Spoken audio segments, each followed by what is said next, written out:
Today is the last day of the year. Today is the last lesson of the year. It's a very exciting day.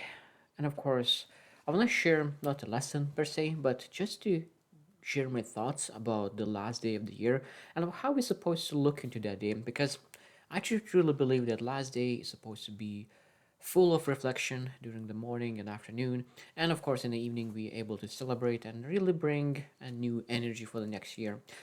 But what we're supposed to reflect on before the evening starts.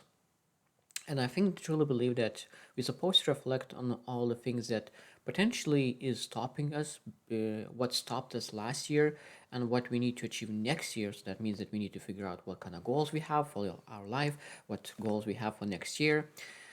Because when I think about goals and action steps that we need to take to achieve those goals for the next year, I always remember the book that I read by John C. Maxwell, Intentional Living.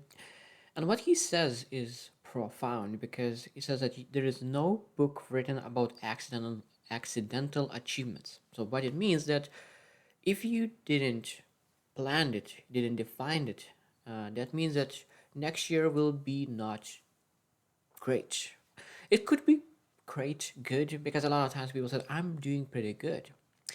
But if you're doing pretty good, imagine what you could do if you start becoming intentional and you define how you want to live. Because a lot of times people accept their life, accept their circumstances, but if you really want to achieve great things in life, you need to define what kind of person you want to become, where you want to go, where you want to lead your family and people around you.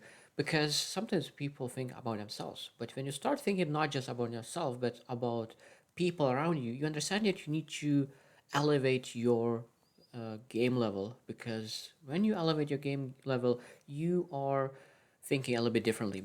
And I was listening today one song by accident. I was listening by Natalie Surrender, and basically she always says that can you surrender? And that's for me is very important because we need to surrender out of egos. We need to surrender all the fears, fear of rejection, fear of missing out, fear of failure.